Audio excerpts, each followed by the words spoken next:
Hello friends, how are you? Welcome back in your YouTube channel advance physics. आज का हमारा topic है molecular spectra of diatomic molecule. Humayun university के syllabus में यही नाम दिया है, तो मैंने ये लिखा है। पर इस टॉपिक को हम मॉलिक्यूलर स्पेक्ट्रा भी कह सकते हैं, ठीक है। एक्चुअल में मैं इस टॉपिक के अंदर आज क्या क्या बताने वाला हूँ उस पर थोड़ा सा नजर डाल लेते हैं। तो सबसे पहले मैं बताऊंगा स्पेक्ट्रोस्कोपी के बारे में।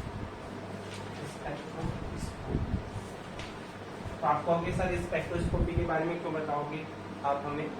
तो क्योंकि जो भी हम एटॉमिक एंड मॉलिक्यूलर फिजिक्स में पढ़ रहे हैं वो सब स्पेक्ट्रोस्कोपी का ही पार्ट है। यानी स्पेक्ट्रोस्कोपी वो ब्रांच है फिजिक्स की जिसके अंदर हम स्टडी करते हैं एटॉमिक स्पेक्ट्रा की, मॉलिक्यूलर स्पेक्ट्रा की, या इन सब की स्टडी को हम स्पेक्ट्रोस्कोपी ही कहते हैं। तो स्पेक्ट्रोस्कोपी का सबसे पहले मैं मीनिंग समझाऊंगा कि स्पेक्ट्रोस्कोपी क्या है, एंड नेक्स्ट फिर हम बात करेंगे ब्रांच की, branch of spectroscopy.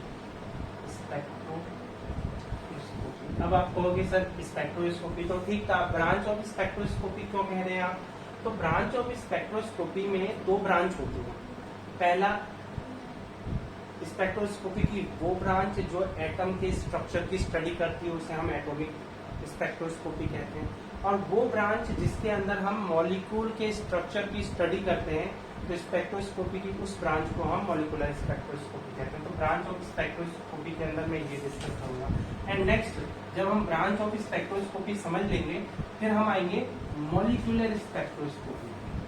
Molecular spectroscopy means हम यहाँ तक मैं आप लोगों को मॉलिक्यूलर स्पेक्ट्रोस्कोपी तक इसलिए समझाने की कोशिश करूंगा कि आज के इस वीडियो के बाद मैं जितने भी वीडियो अपलोड करूंगा वो एक तरह से मॉलिक्यूलर स्पेक्ट्रोस्कोपी का ही पार्ट होगा।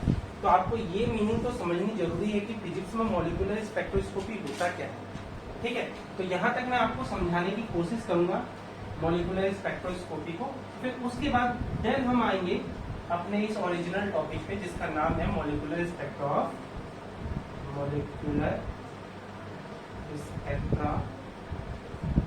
Of diatomic molecule.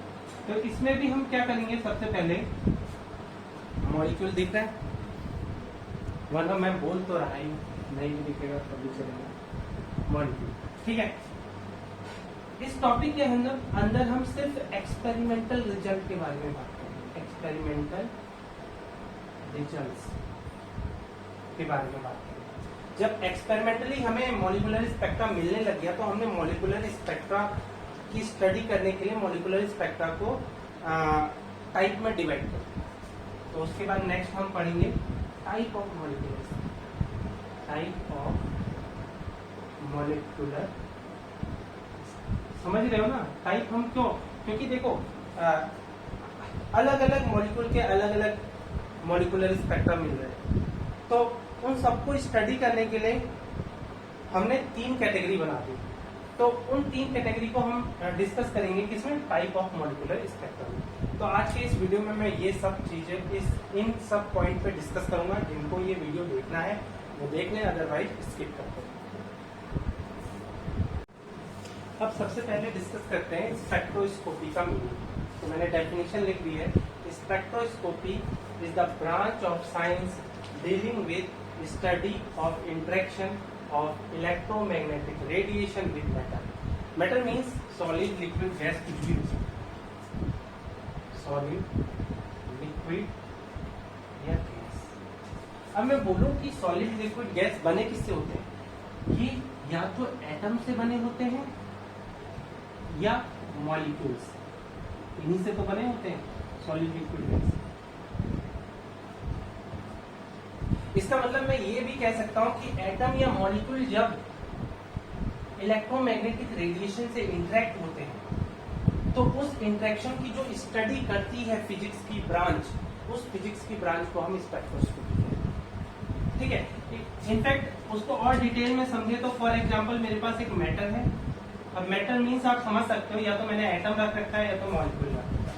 अब ये एटम या मॉलिक्यूल जिसे हम मैटर बोल रहे हैं इस टाइम, तो ये इलेक्ट्रोमैग्नेटिक रेडिएशन से किन दो टाइप से इंटरेक्ट हो सकता है?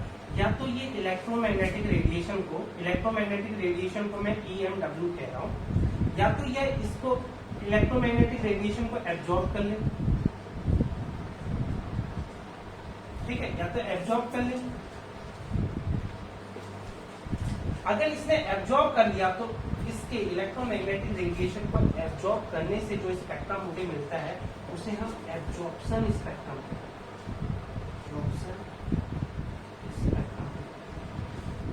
ठीक है, मैंने इलेक्ट्रोमैग्नेटिक रेडिएशन को मैटर के ऊपर डाला, अब ये देखा हमने कि कितना हिस्सा मैटर ने एब्जॉर्ब कर लिया है, तो उससे हमें मिलेगा एब्जॉर्प्शन स्पेक्ट्रम। या हम इस मैटर को मींस एटम या मॉलिक्यूल को अगर मैं हीट दूं या एनर्जी दूं, तो हीट या एनर्जी को गेन करने के बाद वो रेडिएशन इमिट करता है। तो रेडिएशन इमिट करता है यानी इलेक्ट्रोमैग्नेटिक वेव्स इमिट करता है। ठीक है, इलेक्ट्रोमैग्नेटिक रेडिएशन को क्या कह रहा हूं मैं? ये EMW means electromagnetic waves, electromagnetic waves, इन्हीं को हम रेडिएशन कहते हैं। ठीक है, तो जब हमने मैटर को एनर्जी दी तो उसने क्या किया? इलेक्ट्रोमैग्नेटिक वेव्स या इलेक्ट्रोमैग्नेटिक रेडिएशन को इमिट किया। अब जो जो इलेक्ट्रोमैग्नेटिक रेडिएशन उसने इमिट किए तो वो हमें क्या देते हैं? Emission spectrum. क्लियर हो गई बात? है ना? एब्जॉर्प्शन के लिए हमें कोई एनर्जी नहीं देनी है, ओनली क्या करना है? इलेक्ट्रोमैग्नेटिक वेव्स को हमने मैटर के ऊपर डालना है और ये देखना है कि मैटर ने कितने इलेक्ट्रोमैग्नेटिक वेव्स को एब्जॉर्ब किया, किस रेंज की इलेक्ट्रोमैग्नेटिक वेव्स को एब्जॉर्ब किया। और सेकंड केस में हमने क्या किया? मैटर को हमें हीट करना है या एनर्जी देनी है। देने पे ये इलेक्ट्रोमैग्नेटिक वेव्स इमिट करते हैं, तो कितने पार्ट, कितने हिस्सा इलेक्ट्रोमैग्नेटिक स्पेक्ट्रम का उसने इमिट किया है वो हमें इमिशन स्पेक्ट्रम देता है। ठीक है, एब्जॉर्प्शन और इमिशन स्पेक्ट्रम की स्टडी करके इस मैटर के स्ट्रक्चर को बताने का, इस मैटर के structure,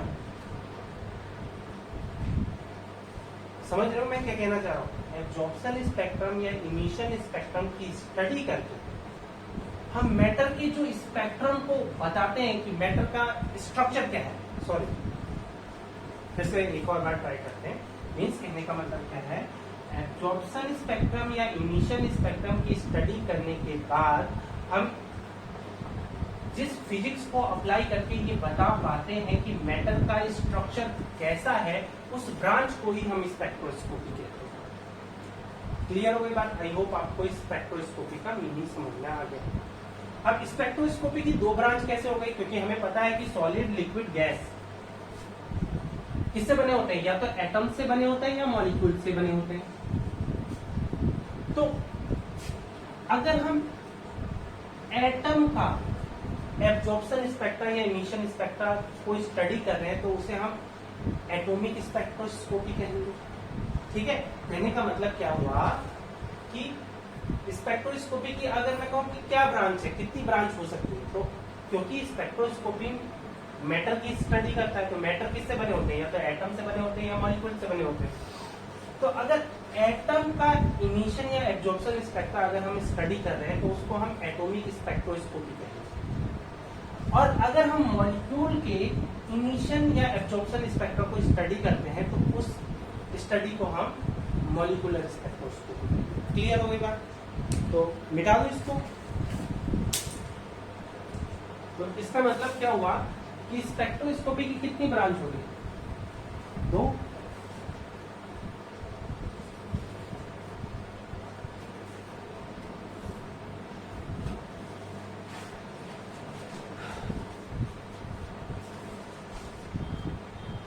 There are two branch of spectroscopy. ठीक है, फर्स्ट ब्रांच को हम कहते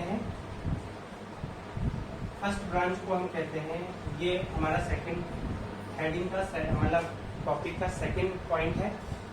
there are two branch of spectroscopy, या हम इसको ऐसे भी बोल सकते हैं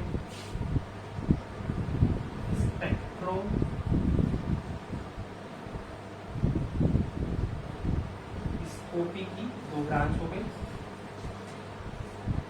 मैटर क्या हो, अगर हमने मैटर की जगह एटम को ही रख रखा है, यानी हम मैटर को कंसीडर कर रहे हैं कि वो एटम का बना हुआ है, तो जो स्पेक्ट्रोस्कोपी उसकी स्टडी करेगा उसे हम कहेंगे एटॉमिक स्पेक्ट्रोस्कोपी। Atomic spectroscopy.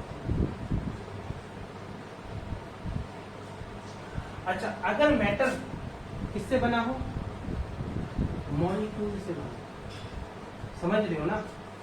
यहाँ पे अगर मैटर एटम से बना है तो स्पेक्ट्रोस्कोपी की जो ब्रांच उसकी स्टडी करेगी उसे हम एटॉमिक स्पेक्ट्रोस्कोपी कहेंगे।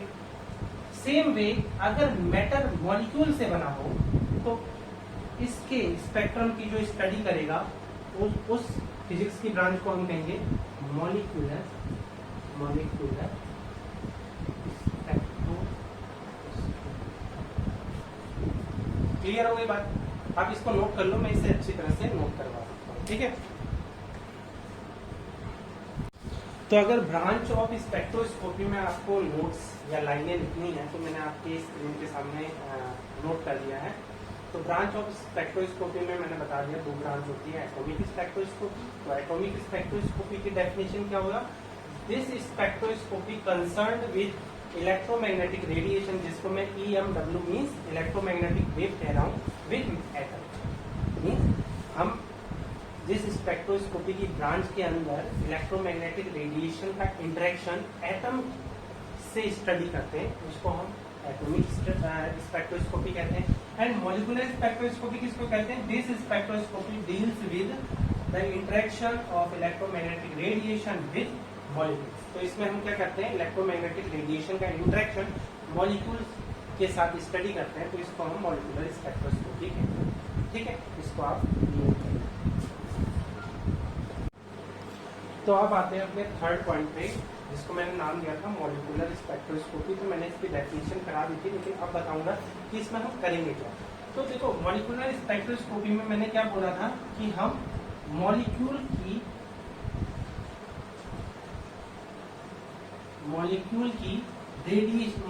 का रेडिएशन से इंटरेक्शन को स्टडी करेंगे। मीन्स ये मॉलिक्यूल एब्जॉर्प्शन स्पेक्ट्रम दे रहा है या इमिशन स्पेक्ट्रम दे रहा है। अब मॉलिक्यूल हमें कब मिलेगा कि मॉलिक्यूल का मुझे अगर किसी रेडिएशन से, रेडिएशन आप समझ रहे हो ना, इलेक्ट्रोमैग्नेटिक वेव्स, ठीक है। तो किसी रेडिएशन से मॉलिक्यूल का इंटरेक्शन कब हो सकता है, देखें।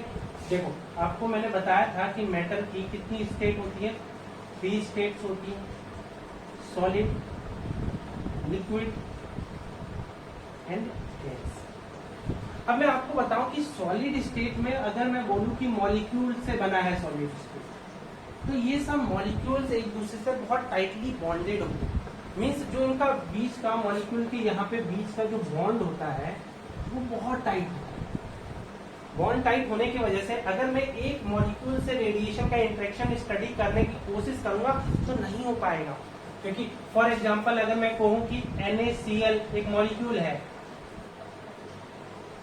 तो इसके सॉलिड स्टेट में अगर मैं NaCl को सॉलिड स्टेट में लूंगा तो सॉलिड स्टेट में एक NaCl दूसरे NaCl मॉलिक्यूल से बहुत टाइटली बॉन्ड रहेगा, मतलब दोनों के बीच में बहुत टाइट बॉन्ड रहेगा। अगर मैंने इस NaCl का इंटरेक्शन किसी रेडिएशन से करवाया तो ये टाइट बॉन्ड होने के कारण इसका इंटरेक्शन दूसरे NaCl मॉलिक्यूल से भी हो जाएगा। अरे यहाँ दिखाई नहीं दे रहा होगा, दिखाई तो दे रहा है, ठीक है। कहने का मतलब क्या होता है, देखो सॉलिड स्टेट में क्या होगा कि अगर मैंने एक रेडिएशन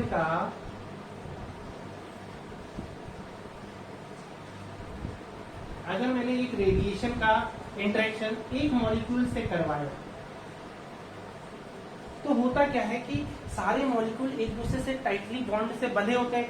तो क्या होता है कि एक रेडिएशन एक मॉलिक्यूल से ना इंटरेक्ट होके एक ग्रुप ऑफ मॉलिक्यूल से इंटरेक्ट हो जाता है। इसलिए सॉलिड स्टेट में हम मैटर को नहीं लेते, क्योंकि होता क्या है कि अगर मैंने रेडिएशन को एक मॉलिक्यूल से इंटरेक्ट कराने की कोशिश की तो वो मॉलिक्यूल दूसरे, वो रेडिएशन एक साथ कई मॉलिक्यूल से इंटरेक्ट हो जाता है, तो ओरिजिनल रिजल्ट हमें नहीं मिलता। तो इसका मतलब मॉलिक्यूलर स्पेक्ट्रोस्कोपी में मैटर को मैं सॉलिड स्टेट में बिल्कुल नहीं लूंगा, तो इसका मतलब मैं किस किस स्टेट में ले सकता हूँ, लिक्विड और गैस स्टेट। अब आप बोलोगे लिक्विड स्टेट में भी तो बॉन्डिंग होती है, तो आप लिक्विड स्टेट को ले रहे हैं। लिक्विड स्टेट में दो मॉलिक्यूल के बीच की बॉन्डिंग इतनी टाइट नहीं होती है जितनी सॉलिड स्टेट में होती है। इसका मतलब अगर रेडिएशन मॉलिक्यूल से इंटरेक्ट हो रहा है तो उसका इंटरेक्शन का इफेक्ट दूसरे मॉलिक्यूल तक नहीं जाता। तो एक हिसाब से हम रेडिएशन मींस मॉलिक्यूलर स्पेक्ट्रोस्कोपी में मैटर को हम लिक्विड या गैस स्टेट में दोनों में से किसी में भी ले सकते हैं। क्यों ले सकते हैं? क्योंकि अब बॉन्डिंग इतनी टाइट नहीं है। अगर रेडिएशन एक मॉलिक्यूल से इंटरेक्ट हो रहा है तो वो उसी मॉलिक्यूल तक अपना इफेक्ट दिखाएगा, दूसरे मॉलिक्यूल तक नहीं दिखाएगा, क्योंकि बॉन्डिंग इतनी टाइट नहीं है। तो इसलिए हम मॉलिक्यूल को कैसे मॉलिक्यूल को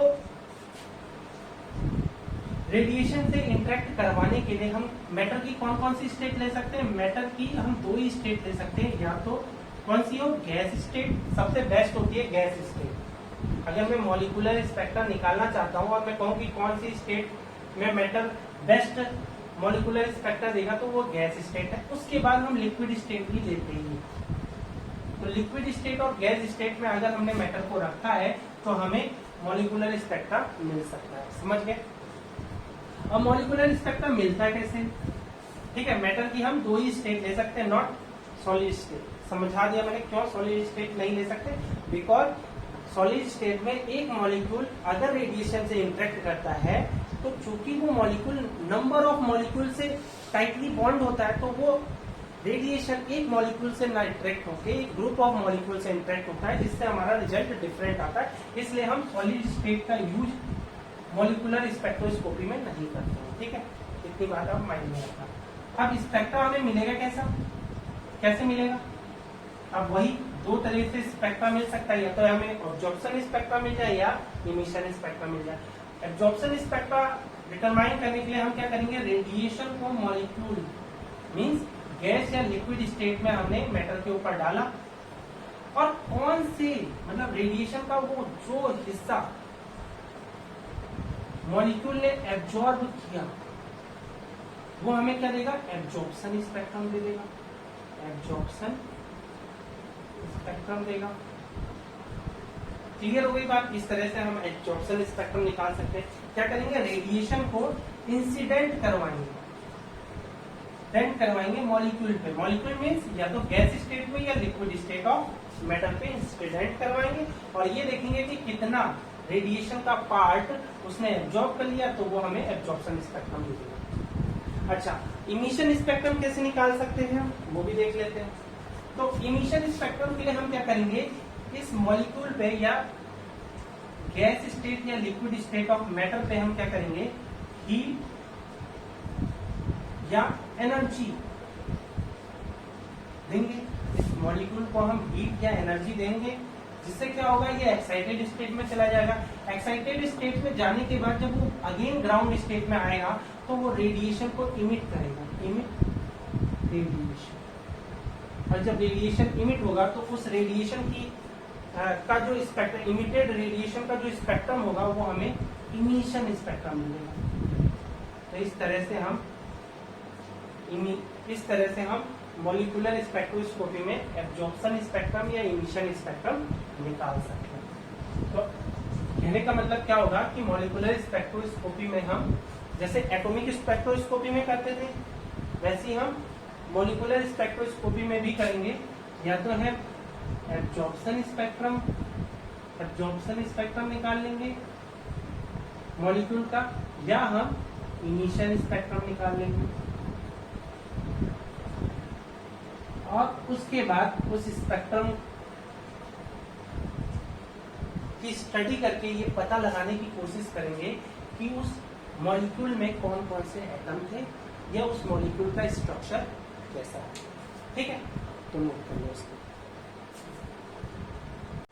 तो अब बात करते हैं अपने फोर्थ पॉइंट की, जो आज के इस वीडियो का टॉपिक भी है, जिसे हमने नाम दिया है molecular spectra of diatomic molecule. दोस्तों, इस टॉपिक में इस टॉपिक को बताने से पहले ये डिस्कस कर लेते हैं कि इससे पहले हमने स्पेक्ट्रोस्कोपी में क्या कहा। तो मैंने अभी बताया था कि स्पेक्ट्रोस्कोपी की दो ब्रांच होती हैं। स्पेक्ट्रोस्कोपी की दो ब्रांच होती हैं, एक atomic spectroscopy and second branch जिसे अब हम पढ़ने जा रहे हैं मॉलिक्यूलर स्पेक्ट्रोस्कोपी। दिखाई दे रहा है? लाइट थोड़ा कम हो गई लेकिन दिखाई तो दे ही रहा है। ठीक है, तो देखो एटॉमिक स्पेक्ट्रोस्कोपी में हमने स्टडी क्या किया। पहले हमने स्टडी किया था सबसे पहले हाइड्रोजन एटम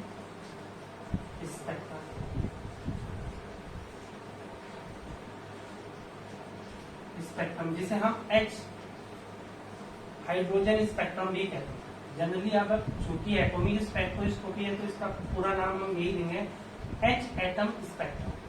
तो या इसे हम हाइड्रोजन स्पेक्ट्रम भी कहते हैं। ठीक है, तो इसको हम लिख लेते हैं हाइड्रोजन स्पेक्ट्रम। हाइड्रोजन स्पेक्ट्रम में हमने क्या किया था? एच एटम के स्पेक्ट्रम की स्टडी की और हमें क्या मिला था? उस स्पेक्ट्रम में हमें 5 सीरीज मिली थी जिसे हम क्या कहते हैं? Lyman, second Balmer, third Paschen, fourth Brackett, fifth फुंड,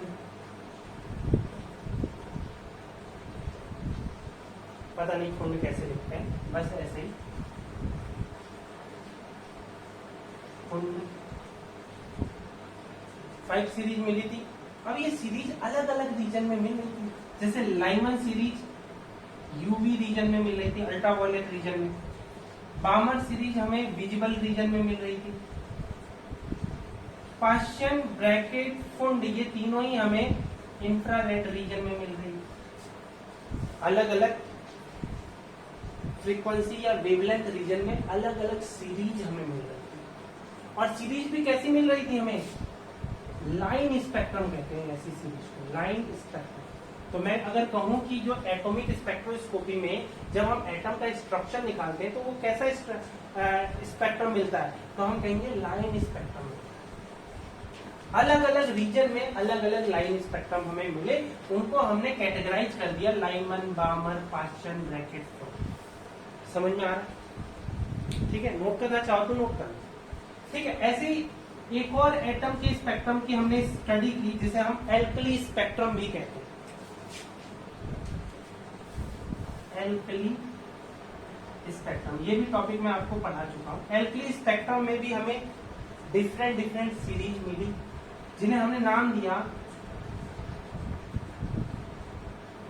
sharp series,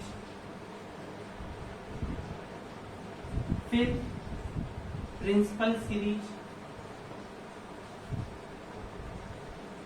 फिर diffuse series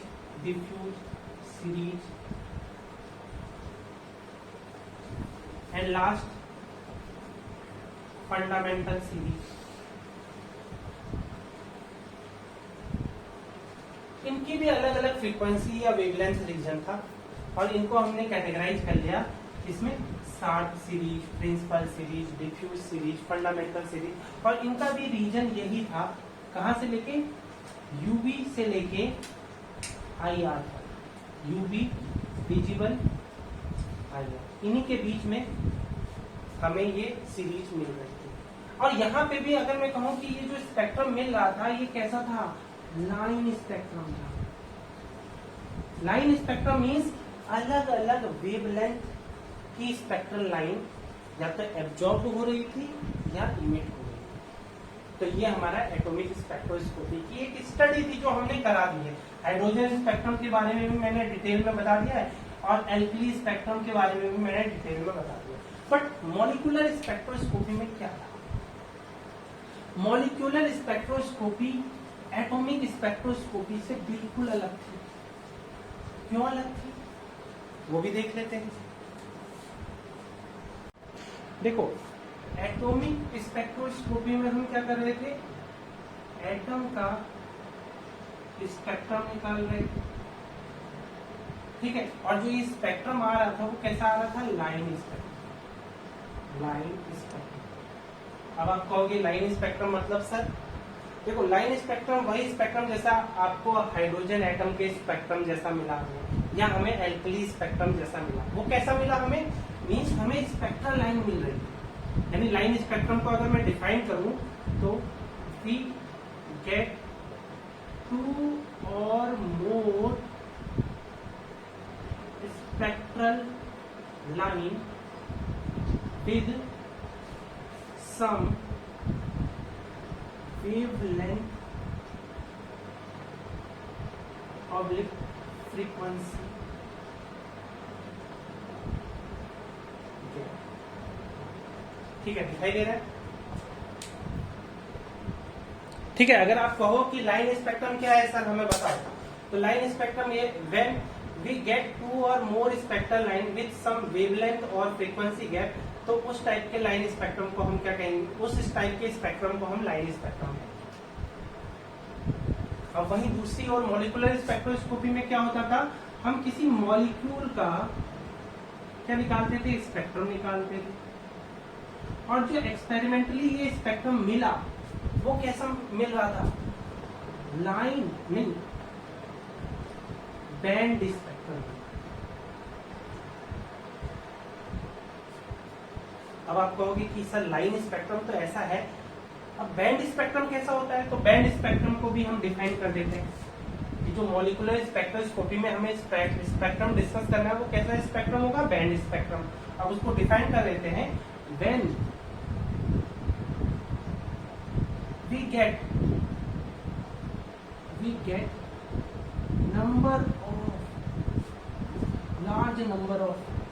get large number of spectral lines with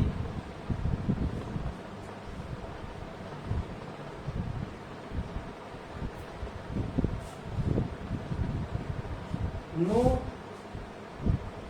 gap of wavelength oblique frequency। सही है सेंटेंस?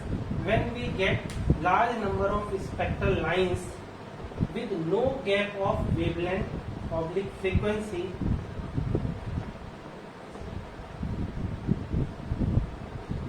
with ऐसे लिख देते हैं, no wavelength and frequency, with no wavelength oblique frequency। ठीक है, means spectral line, देखो होता क्या है, लाइन स्पेक्ट्रम में क्या था कि 2-3 स्पेक्ट्रल लाइन थी, उनके बीच में एक डेफिनेट वेवलेंथ गैप था जो हमेशा नॉट इक्वल टू 0 होता है। बट इस टाइप का जो लाइन स्पेक्ट्रम, इस टाइप का जो स्पेक्ट्रम था उसको हम क्या कहते हैं, लाइन स्पेक्ट्रम कहते हैं। बट बैंड स्पेक्ट्रम कैसा था, बैंड स्पेक्ट्रम था कि जब नंबर ऑफ स्पेक्ट्रल लाइन थी, means large number of spectral line, और अगर मैं कहूं कि इन स्पेक्ट्रल लाइन के बीच में जो ये गैप है, ये गैप जो डेल्टा लैम्डा है ये टेंड्स टू 0 हो जाए, तो मैं कहूंगा कि ये जो लाइन स्पेक्ट्रम है ये एक टाइप से कंटिन्यूअस स्पेक्ट्रम है, continuous spectrum of spectral line है। और जो ये कंटिन्यूअस स्पेक्ट्रम मीन्स इसको मैं क्या कहूंगा, continuous spectrum of spectral lines. तो जो ये continuous spectrum of spectral line है इसी को मैं बैंड कहता हूं, या फिजिक्स में इसको बैंड कहते हैं। तो हम इस बैंड को ऐसे न कह के एक तरह से डायरेक्टली इसको शेडेड रीजन कर देते हैं, यानी इस पूरे के पूरे रीजन में हमें स्पेक्ट्रल लाइंस मिल रही हैं, तो हम इसको कहते हैं बैंड। आई होप आप लोगों को बैंड समझ में आ गया। तो मॉलिक्यूलर स्पेक्ट्रम कैसा होता था, बैंड स्पेक्ट्रम, बट कहीं कहीं लाइन स्पेक्ट्रम भी मिलता था। तो ऐसा नहीं है कि लाइन स्पेक्ट्रम नहीं मिलता था। तो आप कह सकते हो मोस्ट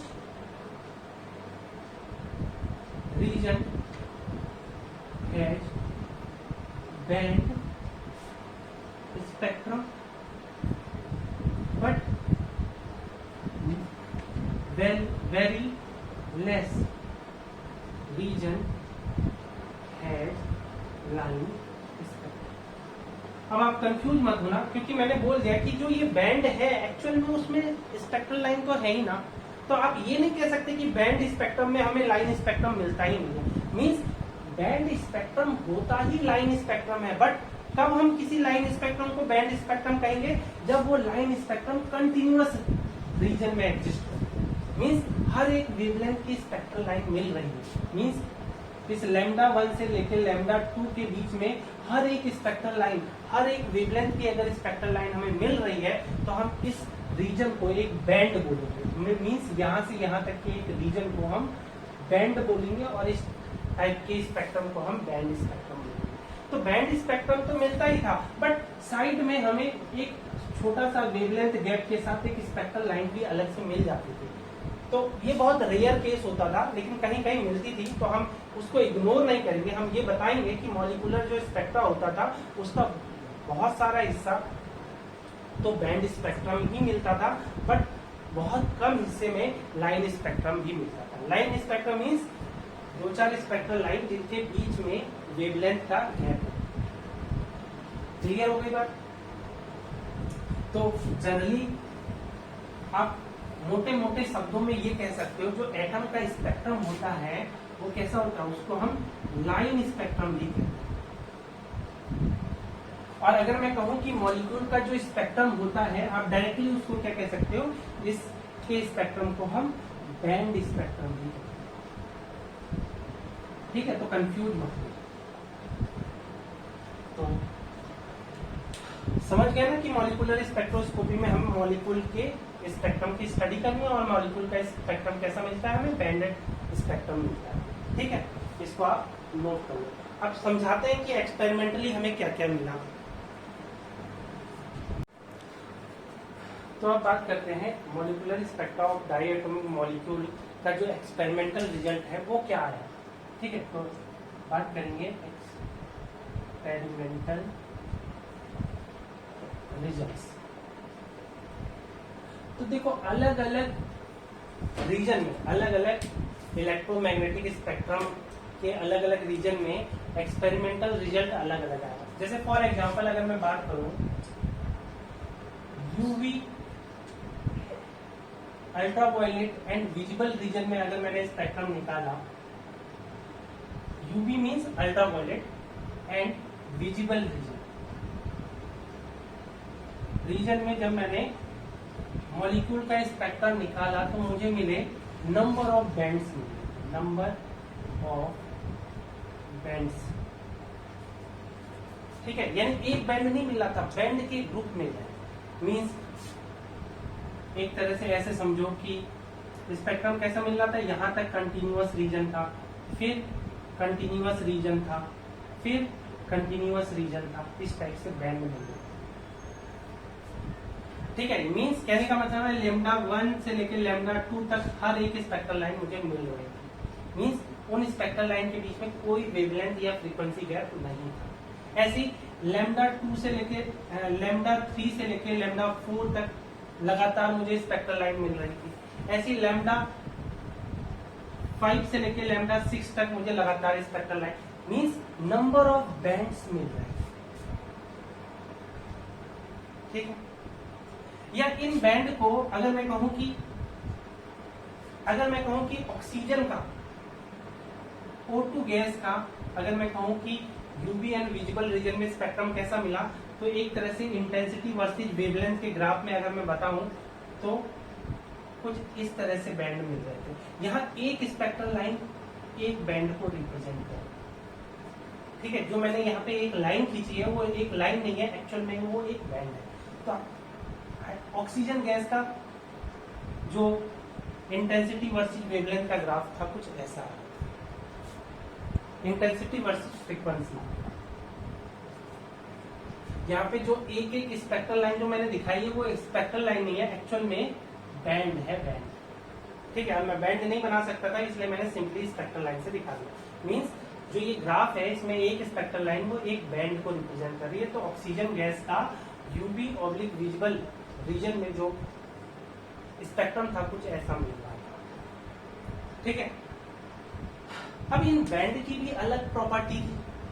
ठीक है, ये बैंड तो मैंने सिंपली बता दिए, लेकिन हर एक बैंड की अगर मैं कहूँ कि एक बैंड की प्रॉपर्टी क्या होती थी, तो ये प्रॉपर्टी कुछ ऐसी होती थी कि अगर मैं एक बैंड का इंटेंसिटी वर्सेस फ्रीक्वेंसी का अगर ग्राफ प्लॉट करूँ, तो एक साइड की इंटेंसिटी बहुत ज्यादा और दूसरी साइड की इंटेंसिटी डिक्रीज होते होते जीरो हो जाती थी। कहने का मतलब है, अगर मैं λ1 की साइड को ये बोलूं कि इसकी इंटेंसिटी बहुत ज्यादा है, तो दूसरी साइड की जो स्पेक्ट्रल लाइन है जहाँ पे स्पेक्ट्रम मिलना खत्म होता है, बैंड स्पेक्ट्रम जहाँ पे फिनिश होता है, उसकी इंटेंसिटी धीरे धीरे मतलब यहाँ से लेके यहाँ तक λ1 से लेके λ2 तक इंटेंसिटी डिक्रीज होती जाती थी।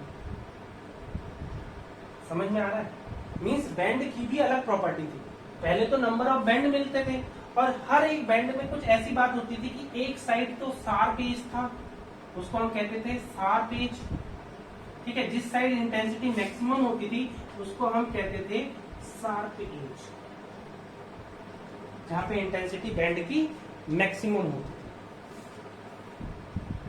और दूसरी तरफ उस शार्प एज से अगर दूसरी तरफ हम फ्रीक्वेंसी में चलें, फ्रीक्वेंसी डिक्रीज करें या इंक्रीज करें, तो उससे दूसरे तरफ हम अगर मूव करते थे तो इंटेंसिटी धीरे धीरे बैंड की कैसी होती थी, डिक्रीज होती जाती थी। तो इन बैंड की कुछ ऐसी प्रॉपर्टी थी। क्लियर हो गई बात? तो यूवी और विजिबल रीजन में हमें क्या मिलते थे, नंबर ऑफ बैंड्स मिलते थे। किस तरह से मिलते थे हमने समझा दिए, नहीं तो फ्यूचर में भी अगर जब मैं पढ़ाऊंगा बैंड स्पेक्ट्रम या जब मैं यूवी और विजुअल रीजन मतलब आगे जब मैं और डिस्कस करूंगा तो आपको समझ में आ जाएगा, इस टॉपिक में नहीं अगले टॉपिक में, कि नंबर ऑफ बैंड कैसे मिलते थे।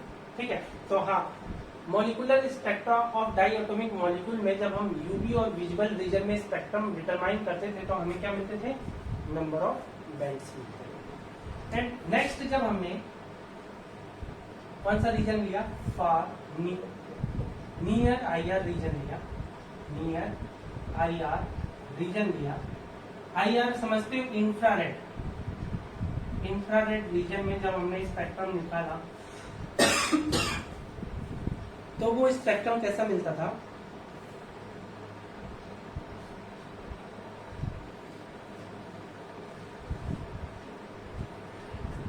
नियर आईआर रीजन में जो हमें बैंड मिले, इंटेंस बैंड मिले, इंटेंस बैंड्स।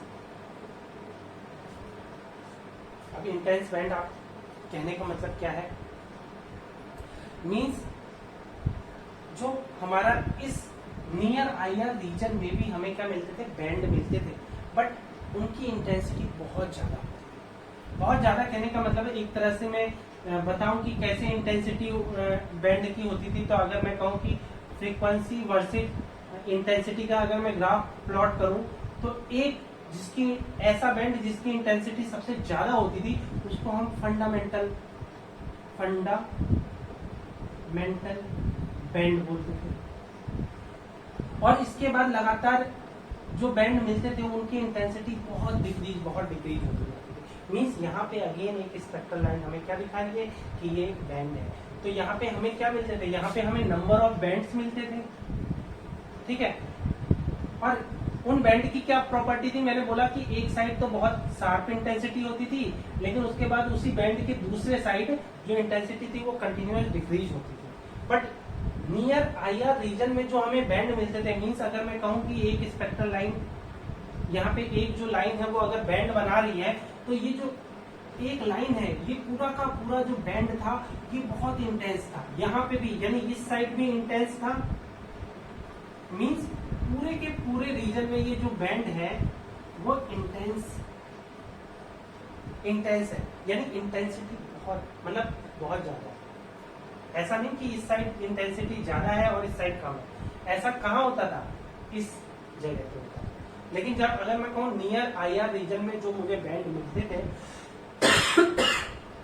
उस बैंड की इंटेंसिटी ओवरऑल कांस्टेंट रहती। और ऐसा नहीं था कि एक ही बैंड मिलता था, इंटेंस बैंड्स मिलते थे। मींस एक तो फंडामेंटल बैंड था जिसकी इंटेंसिटी सबसे ज्यादा होती थी, उसके बाद हमें इसके ओवरटोन्स मिलते थे, जिनको हम कहते थे एक तरह से, इसको हम बोलते थे फर्स्ट ओवरटोन और इसको हम बोलते हैं सेकंड ओवरटोन। क्लियर हो गई बात। यहाँ पे भी हमें नंबर ऑफ बैंड मिलते थे, बट उन बैंड की इंटेंसिटी इसकी तरह चेंज नहीं होती।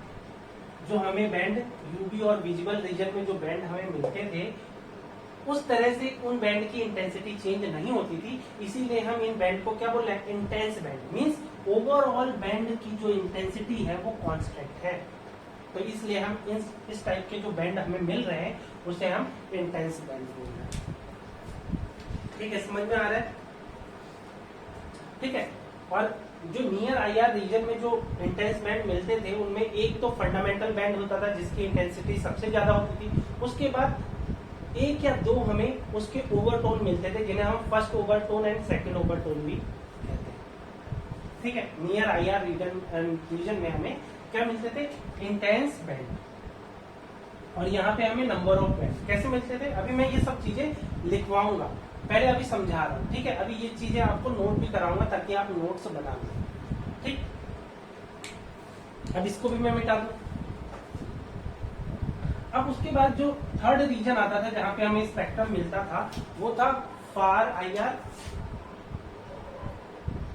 सी था फार आईआर यानी far infrared region and microwave region, microwave reason.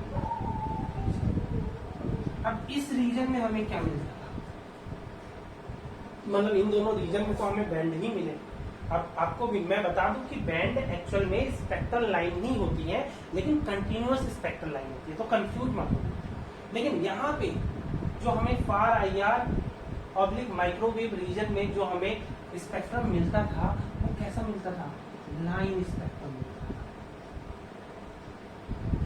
बस एक ऐसा यही एक रीजन है जहां पे हमें लाइन स्पेक्ट्रम मिलता है। ठीक है, अगर मैं कहूं कि कैसा लाइन स्पेक्ट्रम मिलता था, तो अगर इंटेंसिटी वर्सेस फ्रीक्वेंसी का अगर मैं ग्राफ प्लॉट करूं, तो ये लाइन स्पेक्ट्रम देखो कैसा मिलता है, कुछ इस तरह से। मींस इंटेंसिटी वेरी करती थी। और अगर मैं कहूं कि इन दोनों के बीच क्या कहते हैं, फ्रीक्वेंसी का क्या मतलब इन हर दो स्पेक्ट्रल लाइन के बीच में एक फ्रीक्वेंसी गैप होता था, एक डेफिनेट फ्रीक्वेंसी गैप होता था। समझ रहे हो कैसा इसका स्पेक्ट्रम होता था? मतलब अगर मैं फार आईआर या माइक्रोवेव रीजन में जब मॉलिक्यूल का स्पेक्ट्रम निकालने की कोशिश करता था, तो वहां पे मुझे लाइन स्पेक्ट्रम मिलता था। और लाइन स्पेक्ट्रम का इंटेंसिटी वेरिएशन मैंने दिखा दिया, किस टाइप का यहाँ इंटेंसिटी वेरिएशन होता है। ठीक है, तो इस तरह से हमें एक्सपेरिमेंटल रिजल्ट आ रहे थे। अब ये रिजल्ट जो थे, ये हमारे एटॉमिक स्पेक्ट्रम के से बिल्कुल अलग थे, है कि नहीं अलग? ठीक है, तो आप इसको नोट कर लो। फिर ये इस तरह से लाइन स्पेक्ट्रम मीन्स हमें एक्सपेरिमेंटली 3 तरह के स्पेक्ट्रम हमें मिल रहे थे, जिनकी अलग अलग प्रॉपर्टी थी। अभी उन प्रॉपर्टी को मैं नोट करवाऊंगा, चिंता मत करो, ये सारी चीजें मैं नोट करवाऊंगा। ठीक, इनको नोट कर लो। तो जो ये मॉलिक्यूल का मॉलिक्यूलर स्पेक्ट्रम है, वो अलग अलग रीजन में अलग अलग प्रॉपर्टी शो कर रहा है। तो इस बात को सबसे पहले, मतलब मॉलिक्यूलर स्पेक्ट्रा को, मॉलिक्यूलर स्पेक्ट्रम को, क्योंकि मॉलिक्यूलर स्पेक्ट्रम का एक्सपेरिमेंटल रिजल्ट अलग अलग रीजन में अलग अलग आ रहा था। ऐसा नहीं था कि जैसे कि एटॉमिक स्पेक्ट्रम, जो एटम का स्पेक्ट्रम था, वो भले आईआर रीजन का हो, वहां पे भी हमें लाइन स्पेक्ट्रम मिल रहा था, या वो विजुअल रीजन का हो, वहां पे भी हमें लाइन स्पेक्ट्रम मिल रहा था, या फिर वो अल्ट्रावायलेट रीजन में हो, तब भी हमें लाइन स्पेक्ट्रम मिल रहा था एटॉमिक स्पेक्ट्रम के केस में। बट मॉलिक्यूलर स्पेक्ट्रम में हमें, चाहे वो कोई सा भी रीजन हो, हमें क्या मिल रहा था, बैंड स्पेक्ट्रम मिल रहा था। और हर बैंड की अलग अलग प्रॉपर्टी थी। अगर मैं कहूँ कि यूवी और विजुअल रीजन का जो बैंड था, वो अलग प्रॉपर्टी का बैंड मिल रहा था। नियर आईआर रीजन में जो हमें बैंड मिल रहा था, वो अलग प्रॉपर्टी का मिल रहा था। ठीक है, जिसे हम इंटेंस बैंड भी बोलते हैं। और फार आईआर या माइक्रोवेव रीजन में जो हमें लाइन स्पेक्ट्रम मिल रहा था, इसकी भी लाइन स्पेक्ट्रम में जो वेवलेंथ या जो फ्रीक्वेंसी गैप है, वो टेंस, ये बहुत कम, वेरी लेस, बहुत कम मिल रहा था। तो इसे हम बैंड नहीं कहेंगे, लेकिन बहुत बहुत कम मिल रहा था, जितना कि हम एटॉमिक स्पेक्ट्रम में जितना हमें नहीं मिल रहा था उतना इस केस में मिल रहा था। यानी लाइन स्पेक्ट्रम मिल रहा था, बट दो स्पेक्ट्रल लाइन की जो बीच की वेवलेंथ या फ्रीक्वेंसी गैप था वो बहुत कम मिल रहा था अगर हम उसे कंपेयर करें एटॉमिक स्पेक्ट्रम से। तो मॉलिक्यूलर स्पेक्ट्रम का ये जो पूरा का पूरा एक्सपेरिमेंटल रिजल्ट था, जो बहुत ही डिफरेंट काइंड का था अगर मैं उसे कंपेयर करूं एटॉमिक स्पेक्ट्रम से, तो इसको सबसे पहले दो साइंटिस्ट ने आपस में मिलकर एक्सप्लेन किया, जिनका नाम अगर मैं पूरा पूरा लूं तो फर्स्ट साइंटिस्ट का नाम था max born and second scientist का नाम था जूलियस रॉबर्ट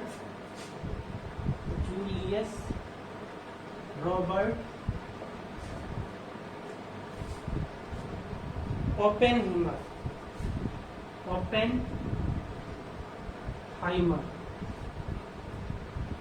दिखाई दे रहा है ना, ओपेनहाइमर।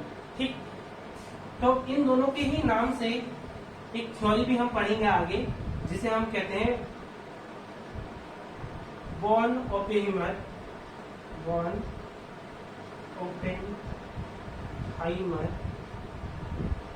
एप्रोक्सीमेशन दिखाई दे रहा है।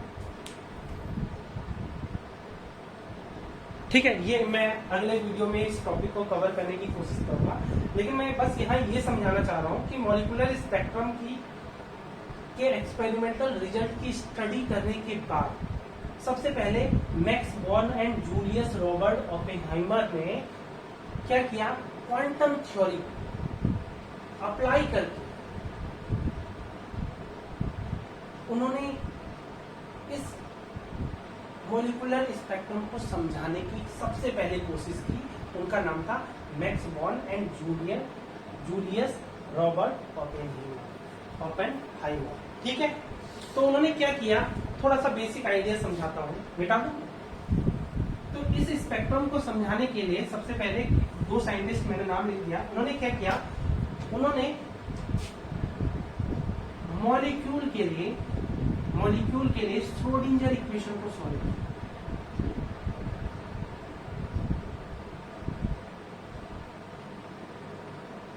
क्योंकि देखो, एटम के लिए श्रोडिंगर इक्वेशन को सॉल्व करना पहले से टफ था, तो सबसे पहले हमने हाइड्रोजन एटम की श्रोडिंगर इक्वेशन को सॉल्व किया था। लेकिन आप समझो कि श्रोडिंगर इक्वेशन हाइड्रोजन एटम के लिए, श्रोडिंगर इक्वेशन का सॉल्यूशन जिन्होंने पढ़ा होगा आप लोगों को पता होगा कितना टफ था कि हाइड्रोजन एटम के लिए श्रोडिंगर इक्वेशन को सॉल्व करना। तो सोचो, हाइड्रोजन के एटम से भी कॉम्प्लेक्स एटम किसी मॉलिक्यूल में होता है। फॉर एग्जांपल मैं मॉलिक्यूल ले लूं, कौन सा, O2, H2 या N2, क्योंकि हम डाईएटॉमिक मॉलिक्यूल के लिए थ्योरी पढ़ रहे हैं, तो हम ये मानेंगे कि अगर मुझे किसी मॉलिक्यूल के लिए श्रोडिंगर इक्वेशन सॉल्व करनी है तो डाईएटॉमिक मॉलिक्यूल के बेस्ट एग्जांपल है oxygen gas, hydrogen gas, nitrogen gas. तो यहाँ पे जो दो एटम है वो हाइड्रोजन एटम की तरह सिंपल नहीं है। या मैं बोलूं कि हाइड्रोजन गैस ही है तो उसमें भी दो हाइड्रोजन एटम है। अरे एक हाइड्रोजन एटम के लिए श्रोडिंगर इक्वेशन सॉल्व करना कितना टफ था। अगर किसी ने हाइड्रोजन की क्वांटम थ्योरी पढ़ी हो, हाइड्रोजन एटम की क्वांटम थ्योरी किसी ने पढ़ी हो, तो उनको समझ में आ जाएगा कि वही कितना टफ था। तो यहाँ पे तो हमें दो एटम के लिए श्रोडिंगर इक्वेशन सॉल्व करनी है या नंबर ऑफ एटम के लिए श्रोडिंगर इक्वेशन सॉल्व करनी है। तो ओपेनहाइमर और मैक्स बॉर्न ने क्या किया, श्रोडिंगर इक्वेशन को सॉल्व किया। और श्रोडिंगर इक्वेशन को सॉल्व करने पे उन्होंने बताया कि मॉलिक्यूल के पास, जो मॉलिक्यूल है, एक मॉलिक्यूल के पास जो एनर्जी होती है वो टोटल एनर्जी होती है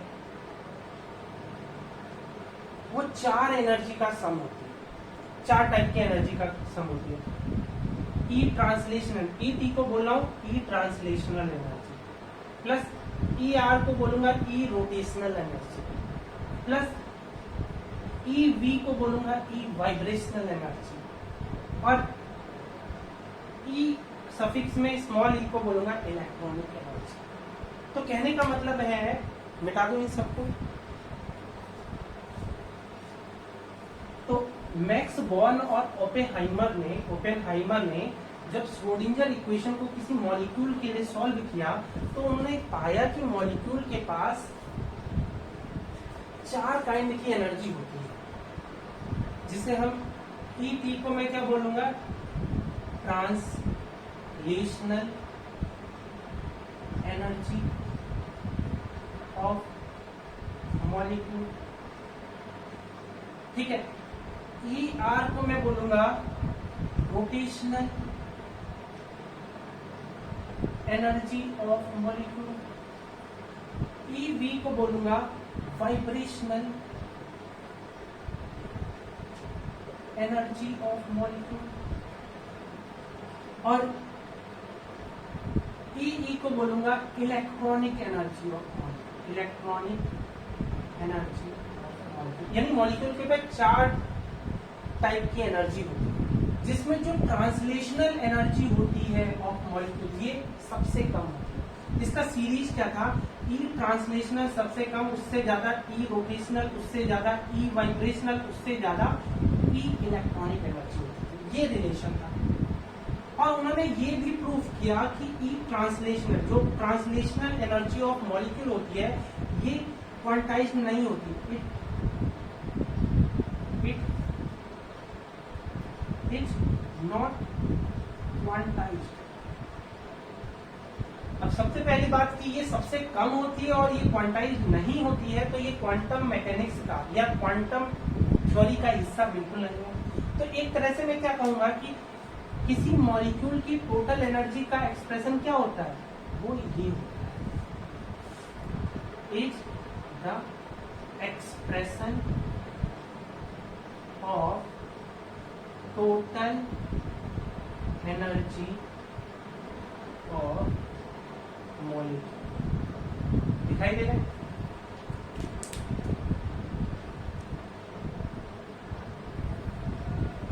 ठीक है, और उन्होंने ये बताया कि ये जितनी, चाहे ई रोटेशनल हो यानी रोटेशनल एनर्जी ऑफ मॉलिक्यूल हो, वाइब्रेशनल एनर्जी ऑफ मॉलिक्यूल हो, या इलेक्ट्रॉनिक एनर्जी ऑफ मॉलिक्यूल हो, ये तीनों ही क्वांटाइज्ड होती है।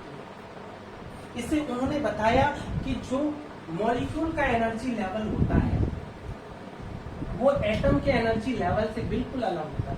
जैसे फॉर एग्जांपल मैंने हाइड्रोजन H एटम का एनर्जी लेवल आप लोगों को याद है, उसकी एनर्जी लेवल का फॉर्मूला होता है -13.6/n² इलेक्ट्रॉन वोल्ट। तो इससे हम एनर्जी लेवल बना लेते हैं। ठीक है, फॉर एग्जांपल जिसके लिए n = 1 हो उसकी एनर्जी कितनी होगी, -13.6 इलेक्ट्रॉन वोल्ट। जिसके लिए n की वैल्यू 2 होगी तो हाइड्रोजन एटम के लिए यहाँ E = 0 होता है। ये सब एनर्जी क्या है, निगेटिव है। अब अगर n = 2 हो तो ये 4 हो जाएगा, 3.4 इलेक्ट्रॉन वोल्ट। ऐसी n = अगर 3 पुट करें तो हाइड्रोजन एटम का थर्ड एनर्जी लेवल क्या हो जाएगा, 1.5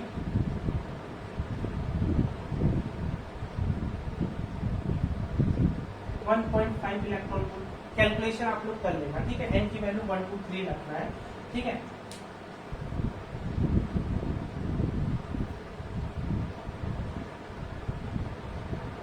ठीक है, तो इस तरह से एनर्जी लेवल हुए। तो जो एटम का एनर्जी लेवल था वो कितना सिंपल था, और उनकी एनर्जी का देखो गैप किसमें है, इलेक्ट्रॉन वोल्ट की यूनिट में है। बट जब उन्होंने श्रोडिंगर इक्वेशन को सॉल्व किया और मॉलिक्यूल की एनर्जी लेवल को डिटरमाइन करने की कोशिश की, तो उन्होंने देखो क्या पाया, उन्होंने पाया कि जो मॉलिक्यूल के एनर्जी लेवल होते हैं वो 3 टाइप के होते हैं। एक एनर्जी लेवल होता है इलेक्ट्रॉनिक एनर्जी लेवल, जिसे मैं E1 से रिप्रेजेंट करता हूँ। तो जो इलेक्ट्रॉनिक एनर्जी लेवल के बीच का जो गैप है वो सबसे ज्यादा होता है। ठीक है, बेटा दो ये एक्सप्रेशन तो आप लोगों ने नोट कर ही लिया होगा। तो मैं कहूँ कि ये तो एटम के एनर्जी लेवल हो गए। अब मॉलिक्यूल के एनर्जी लेवल कैसे होते हैं, तो मॉलिक्यूल के एनर्जी लेवल एक तो इलेक्ट्रॉनिक एनर्जी लेवल होते हैं। इलेक्ट्रॉनिक एनर्जी लेवल के बीच का जो गैप होता है वो इलेक्ट्रॉन वोल्ट की यूनिट होती है। यानी बहुत ज्यादा होती है। मैंने बता दिया था इलेक्ट्रॉनिक एनर्जी बहुत ज्यादा होती है, सबसे ज्यादा होती है। उसके बाद जो ज्यादा होती है वो होता है रोटेशनल। इसे E1, इसे E2, इसे E1 बोल देता हूँ, सफिक्स में E1 E2 लिख देता हूँ। इसे V1 V2 V3, ये वाइब्रेशनल एनर्जी लेवल होता है। यानी रोटेशनल एक इलेक्ट्रॉनिक एनर्जी स्टेट में कई सारे छोटे छोटे वाइब्रेशनल एनर्जी लेवल होते हैं। मतलब ये सब किसने बदला था? वॉन ओपिमियर ने जब क्वांटम थ्योरी की हेल्प से मॉलिक्यूल की श्रोडिंगर इक्वेशन को सॉल्व किया तो उन्होंने पाया कि एक इलेक्ट्रॉनिक एनर्जी स्टेट में number of vibrational energy state होते हैं, जिनको मैंने EV1 EV2 EV3 से लिखा है। ऐसी मैं यहां पे भी दिखा सकता हूं, EV1 EV2 EV3, और हर एक वाइब्रेशनल एनर्जी लेवल मींस ये सब वाइब्रेशनल एनर्जी लेवल है, तो इनके बीच इसके अंदर कई सारे छोटे छोटे रोटेशनल एनर्जी लेवल होते हैं, जिसे मैं ER1 ER2 ER3 से दिखाऊंगा। मींस हर एक वाइब्रेशनल एनर्जी लेवल में छोटे छोटे rotational energy level ER1 ER2 ER3। ऐसे मैं यहाँ पे भी दिखा सकता हूँ, हर एक वाइब्रेशनल एनर्जी लेवल में ER1 ER2 ER3। समझ गए? क्लियर हो गई बात? डायग्राम मैंने इतना अच्छा नहीं बनाया, चलो मैं वीडियो को रोक के फटाफट अच्छा डायग्राम बनाता हूँ, उसके बाद फिर समझाता हूँ। तो मैंने डायग्राम बना लिया है, अब ज़्यादा अच्छा नहीं बनाया क्योंकि बोर्ड इतना लंबा चौड़ा है नहीं। तो बॉर्न ओपेनहीमर थ्योरी या हमें ब्रॉन ओपेनहीमर अप्रोक्सीमेशन भी बोलेंगे इसे। तो इन्होंने बताया कि जो मॉलिक्यूल के एनर्जी लेवल होते हैं वो कुछ इस तरह से होते हैं, यानी एनर्जी लेवल डिफरेंट काइंड के होते हैं। एक तो इलेक्ट्रॉनिक एनर्जी लेवल होते हैं जिसे मैं E सफिक्स में स्मॉल E1 E2 से रिप्रेजेंट कर रहा हूँ। जैसे मैंने इसे लिखा है, जो सबसे लंबी लाइन है E कैपिटल E सफिक्स में स्मॉल E1 और यहाँ कैपिटल E सफिक्स में स्मॉल E2। तो ये जो लंबी लाइनें हैं वो इलेक्ट्रॉनिक लेवल को दिखा रही है। अगर मैं कहूँ कि इन इलेक्ट्रॉनिक लेवल की जो बीच का जो गैप होता है वो कितना होता है, तो लगभग 10 इलेक्ट्रॉन वोल्ट के अप्रॉक्स होता है। तो सबसे ज्यादा गैपिंग इलेक्ट्रॉनिक एनर्जी लेवल के बीच में होती है। फिर मैंने बोला कि हर एक इलेक्ट्रॉनिक एनर्जी लेवल में number of vibrational energy level और रोटेशनल एनर्जी लेवल होते हैं। तो वाइब्रेशनल एनर्जी लेवल को मैंने कैसे रिप्रेजेंट किया? E सफिक्स में स्मॉल v और उनका नंबर दिया, जैसे इसको EV3 EV2 EV1, यानी ये इलेक्ट्रॉनिक स्टेट, इस इलेक्ट्रॉनिक स्टेट के वाइब्रेशनल लेवल है, और इस इलेक्ट्रॉनिक स्टेट के vibrational level EV1 EV2 EV3 है। इनके नाम तो आप अलग अलग लिख सकते हो।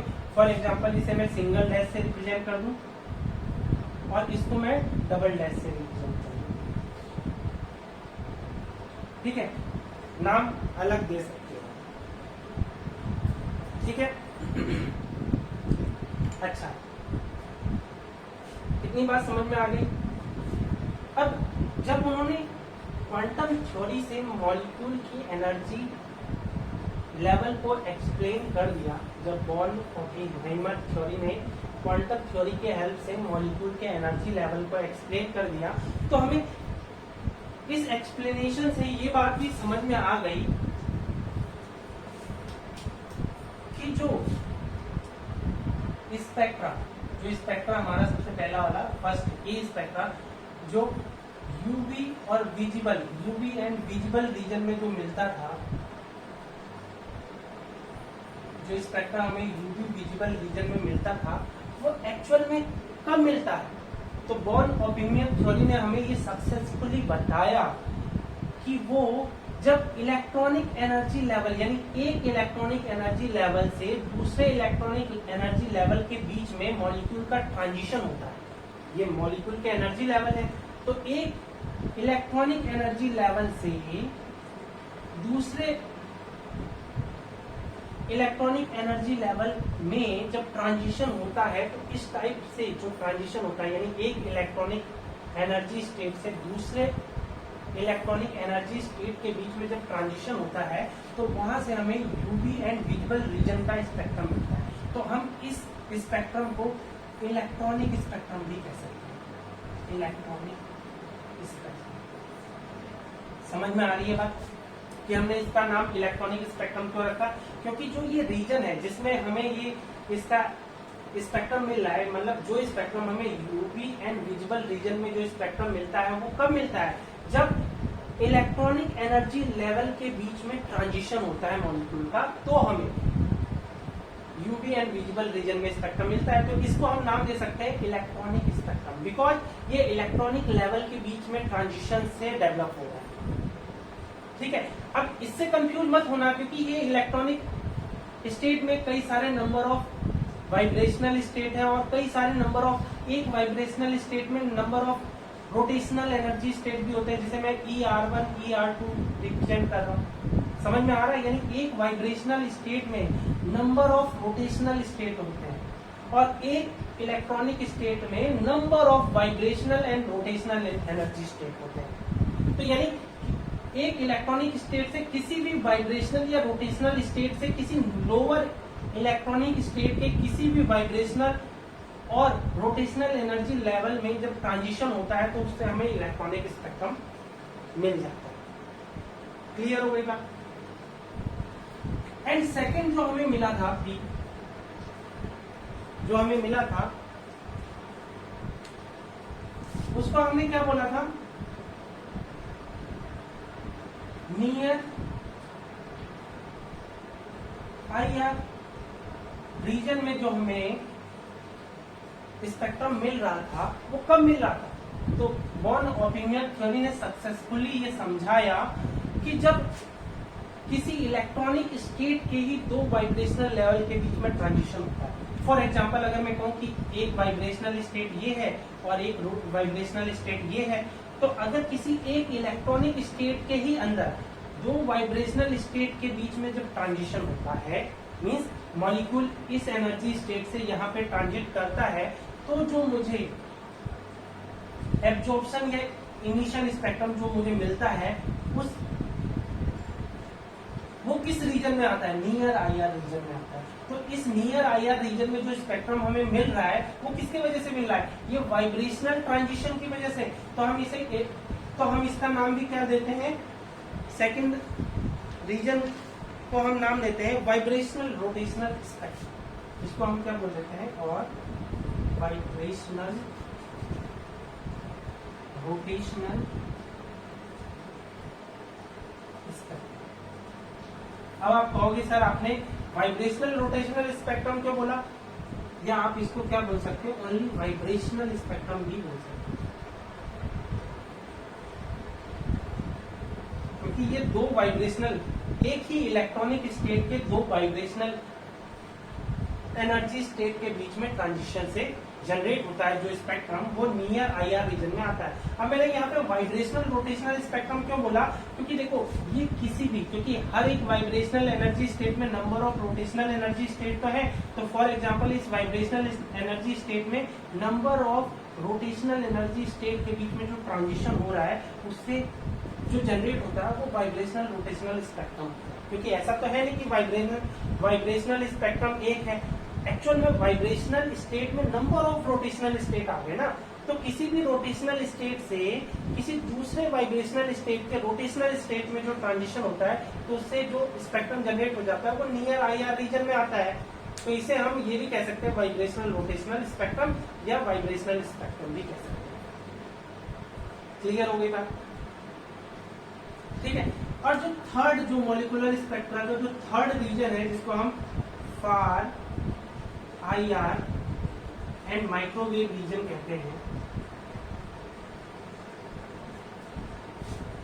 कहते हैं, वो कब जनरेट होता है? जब दो रोटेशनल एनर्जी स्टेट के बीच में, मतलब एक ही वाइब्रेशनल स्टेट के दो, जैसे फॉर एग्जांपल ये एक वाइब्रेशनल एनर्जी स्टेट E, ठीक है, इसी के पास कई सारे रोटेशनल एनर्जी स्टेट हैं, जिसे हम ER3, ER2, ER1, ER0 ऐसे नाम दे सकते हैं। मीन्स किसी एक वाइब्रेशनल एनर्जी स्टेट के किसी दो रोटेशनल एनर्जी स्टेट के बीच में जो ट्रांजिशन होता है मॉलिक्यूल का, तो इस टाइप के जो ट्रांजिशन से जो स्पेक्ट्रल लाइन जनरेट होती है वो फार IR या माइक्रोवेव रीजन में आती है। तो हम इस टाइप के स्पेक्ट्रम को ये भी नाम दे सकते हैं, क्या नाम दे सकते हैं, और प्योर रोटेशनल स्पेक्ट्रम। मैंने इसे प्योर रोटेशनल स्पेक्ट्रम क्यों बोला, यहाँ पे क्यों नहीं बोला pure vibrational spectrum? Because vibrational spectrum एक वाइब्रेशनल एनर्जी लेवल में कई सारे रोटेशनल एनर्जी लेवल हैं, इसलिए वाइब्रेशनल एनर्जी लेवल के बीच में जब ट्रांजिशन आता है तो रोटेशनल एनर्जी लेवल भी इन्वॉल्व होता है उसमें, इसलिए इसमें रोटेशनल लगाना, वाइब्रेशनल रोटेशनल स्पेक्ट्रम लगाना जरूरी था। बट जब हम फार IR और माइक्रोवेव रीजन में जब हम स्पेक्ट्रम पाते हैं तो वो स्पेक्ट्रम प्योरली रोटेशनल लेवल के बीच में ट्रांजिशन से आता है, क्योंकि रोटेशनल एनर्जी के बीच में कोई वाइब्रेशनल या कोई इलेक्ट्रॉनिक एनर्जी स्टेट नहीं है। मीन्स ये प्योरली रोटेशनल एनर्जी लेवल्स हैं। इसके वजह से जो ट्रांजिशन आता है और उस ट्रांजिशन से जो स्पेक्ट्रम जनरेट होता है वो फार IR या माइक्रोवेव रीजन में जाता है और उसको हम प्योर रोटेशनल स्पेक्ट्रम बोलते हैं। क्लियर हो गई बात?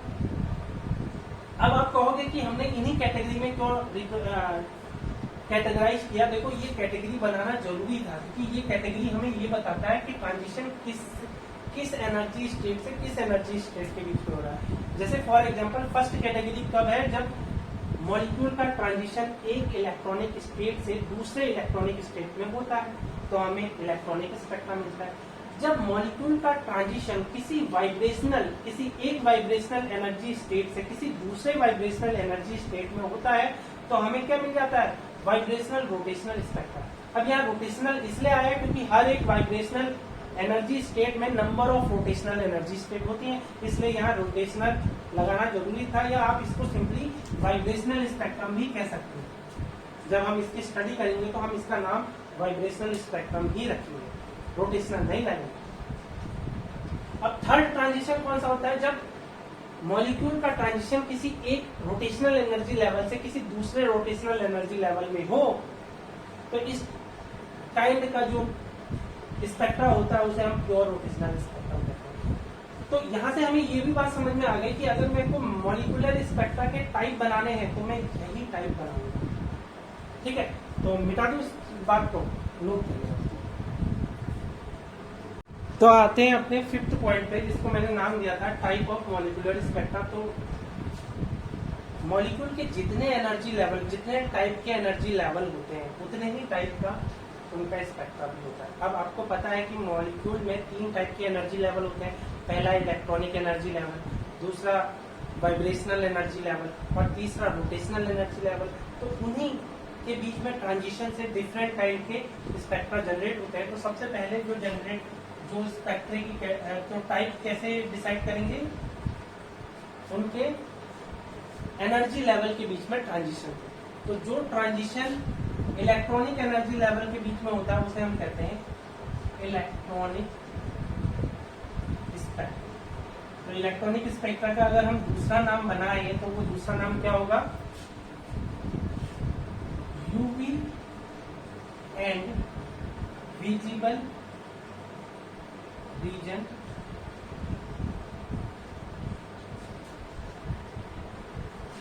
ठीक है। इसका दूसरा नाम यानी इलेक्ट्रॉनिक स्पेक्ट्रा कहाँ से आता है, किस रीजन में आता है, यूवी और विजिबल रीजन में आता है। तो ये भी नाम दे सकते हैं, यूवी एंड विजिबल स्पेक्ट्रा।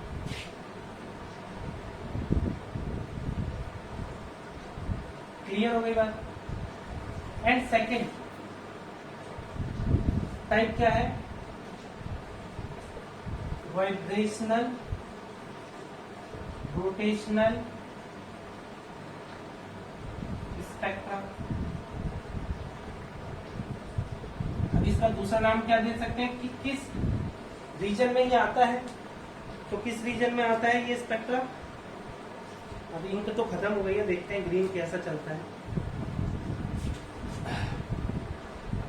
तो वाइब्रेशन रोटेशनल स्पेक्ट्रा किस रीजन में आता है? Far near IR, near IR spectra. दूसरा नाम ये भी दे सकते हैं। और सी दिखाई दे रहा है, ग्रीन कलर दिखाई दे रहा है। और सी आपका जो थर्ड टाइप है वो है pure rotational, pure rotational spectra. तो प्योर रोटेशनल स्पेक्ट्रा किस रीजन में आता है वो उसका नाम हो सकता है तो फार IR एंड माइक्रोवेव स्पेक्ट्रा। ठीक है, ये किसका है? सबका मॉलिक्यूल का स्पेक्ट्रा है। अब इनकी प्रॉपर्टी मैंने स्टार्टिंग में समझा दी थी, लेकिन नोट करवाते हैं, ठीक है, क्योंकि पेन में इंक खत्म हो गई। पहले मैं फिलअप करूंगा, उसके बाद फटाफट इलेक्ट्रॉनिक स्पेक्ट्रा में आपको क्या लिखना है वो भी समझाऊंगा। वाइब्रेशनल रोटेशनल स्पेक्ट्रा में आपकी क्या क्या प्रॉपर्टी है, क्या क्या डिटेल आपको एग्जाम में लिख के आना है वो भी बताऊंगा। और प्योर रोटेशनल स्पेक्ट्रा में भी क्या क्या प्रॉपर्टी है, क्या क्या डिटेल है वो भी लिख पाऊंगा। तो नोट कर लो इसको, मैं मिटा रहा हूँ। तो अब सबसे पहले बात कर लेते हैं इलेक्ट्रॉनिक स्पेक्ट्रा के बारे में। तो नोट्स में आपको क्या क्या लिखना है वो मैंने आपकी स्क्रीन के सामने नोट कर दिया है, मैं पढ़ के सुना देता हूँ। Electronic spectra, these spectra are observed both in emission and absorption in visible and UV means ultraviolet region. Each spectrum consists of quite large number of bands. Each individual band has a sharp edge called band head, where the intensity falls suddenly to zero, and from this edge the intensity fall off gradually to other side of the band. The electronic spectra are observed for heteronuclear as well as homonuclear diatomic molecule। एक एक line का मतलब समझाता हूँ। देखो, these spectra are observed in both emission and absorption, दोनों के लिए हमें इलेक्ट्रॉनिक स्पेक्ट्रा मिल रहा था। और मैंने बताया कि इलेक्ट्रॉनिक स्पेक्ट्रा की रेंज कहाँ पे थी? विजिबल और अल्ट्रावायलेट रीजन तक थी। Each spectrum consist of quite large number of band. तो मैंने बोला था कि जो इलेक्ट्रॉनिक स्पेक्ट्रा होता है उसमें क्या मिल रहे थे? हमें बैंड्स मिल रहे थे, वो भी लार्ज नंबर में बैंड मिल रहे थे। ठीक है, अब इन बैंड्स की क्या खास बात थी? Means large number of band कहने का मतलब है, फॉर एग्जाम्पल मेरे पास जो स्पेक्ट्रम मिल रहा था वो λ1 से लेके λ2 वेवलेंथ रीजन तक कंटिन्यूअस स्पेक्ट्रल लाइन मुझे मिल रही थी, तो उसको हमने क्या कह दिया कि ये बैंड है। ठीक है, लेकिन अब इन इलेक्ट्रॉनिक स्पेक्ट्रा के बैंड की क्या खास बात थी वो मैंने आगे लिखा है। ईच इंडिविजुअल बैंड्स मींस एक मैंने बैंड ले लिया, individual bands has a sharp edge. इसका मतलब इस बैंड की खास बात क्या थी कि अगर मैं इसका इंटेंसिटी वर्सेज वेवलेंथ कह लो या फ्रीक्वेंसी कह लो, मैं यहाँ वेवलेंथ से दिखा दे रहा हूँ या फॉर एग्जांपल फ्रीक्वेंसी से दिखाते हैं, क्योंकि मैं सारी चीजें फ्रीक्वेंसी या वेव नंबर से डिस्कस कर लेते हैं। ठीक है, क्योंकि मैं वेव नंबर में ही डिस्कस करूंगा। तो वेव नंबर का साइन मैं न्यू बार दे देता हूँ। तो यानी एक वेव नंबर ν1 से लेके ν2 तक मैंने स्पेक्ट्रम देखा और वो कंटिन्यूअस मिल रहा था, तो हमने उसे बैंड कह दिया। तो यानी इंटेंसिटी वर्सेज वेव नंबर का जब मैंने ग्राफ प्लॉट किया, वेव नंबर क्या है आपको पता है ना? वेव नंबर एक्चुअल में 1/λ, इसको हम वेव नंबर कहते हैं। तो मीन्स हमने इंटेंसिटी वर्सेज वेव नंबर का ग्राफ प्लॉट किया और फिर देखा कि इसकी इंटेंसिटी एक एज में सबसे ज्यादा है, मतलब एक किनारे पे सबसे ज्यादा इंटेंसिटी का स्पेक्ट्रम मिल रहा है। और जैसे ही हम उस एज से दूसरी तरफ जाएंगे तो इंटेंसिटी लगातार डिक्रीज होती है। यानी अगर मैं इस बैंड का इंटेंसिटी वर्सेस वेव नंबर का ग्राफ प्लॉट करूं तो कुछ ऐसा जाता है। ठीक है। अगर आपको और बेटर वे में समझना है तो इस वेव नंबर को हटा के वेवलेंथ लिख दो, जैसा कि मैंने पहले किया था। कोई फर्क नहीं पड़ता, बस मेरे को समझाना है आपको कि हो क्या रहा है।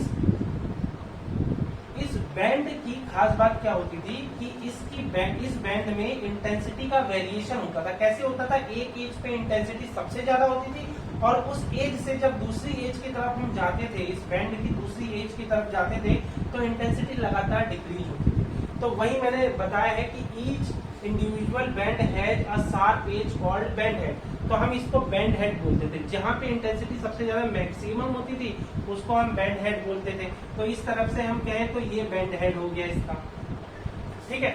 Where the intensity fall suddenly to zero, क्योंकि इससे इधर तरफ अगर मूव करें तो इंटेंसिटी तुरंत जीरो हो जाए, हो रही है जीरो।